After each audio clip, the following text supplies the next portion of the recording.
Tai mūsų projektas vadinasi Sveikatinimo labirintais.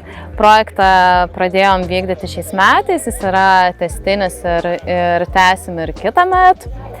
Tai iš tikrųjų tokias, kaip sakyt, lauko renginius jau pabaigėm. Šiandien buvo baigiamasis Neravų gėrybių turgelis, uždarimą padarėm. Rudenį kelsimės į bendruomenės namus, turėsim nusimatę nemažai edukacijų, meninių terapijų, paskaitų ir panašiai.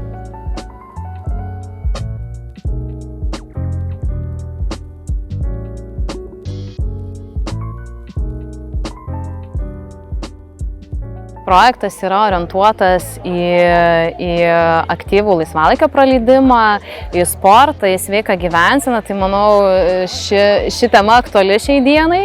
Neravų bendruomenė tikrai yra labai aktyvi ir būtent mėgsta ir aktyviai leisti laiką ir tikrai ir sportiški visi. Tai per tą sporto prizmę mes kažkaip ir bandom tą bendruomeniškumą atrasti ir sukurti.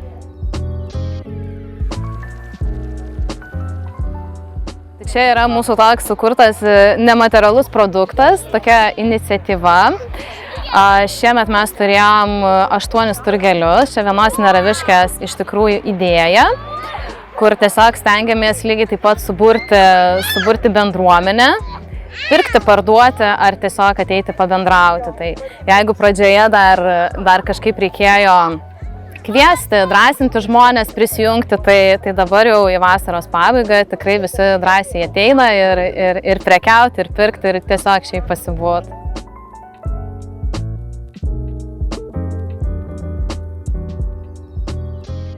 Prekiauja tuo, ką užsiaugina arba ką pagamina. Tai įvairios sodo gėrybės, uogos, daržovės.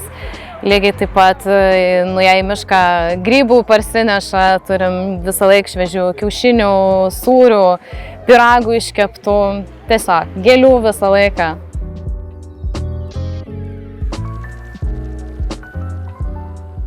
Pokytis tas, kad su kiekviena kažkokia nauja iniciatyva ta mūsų bendruomenė tikrai plečiasi ir žmonės tikrai vis drąsiau prisijungia ir mūsų tas, kaip sakyt, ratas tikrai didėja.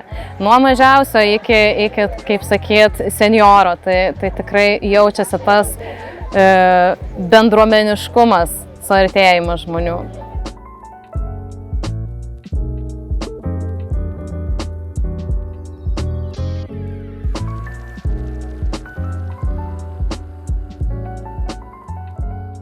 Iš tikrųjų veiklinam šitą pievą, nes kadangi didelė teritorija ir vis galvom, ką čia būtų galima padaryti, tai pritaikėm turgelį ir tikrai puikiai, kaip sakyt, pasiteisino.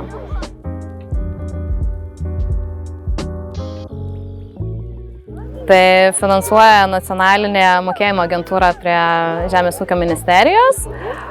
Agentūra skiria 12 900, plus šiek tiek yra savivaldybės 10% prisidėjimas.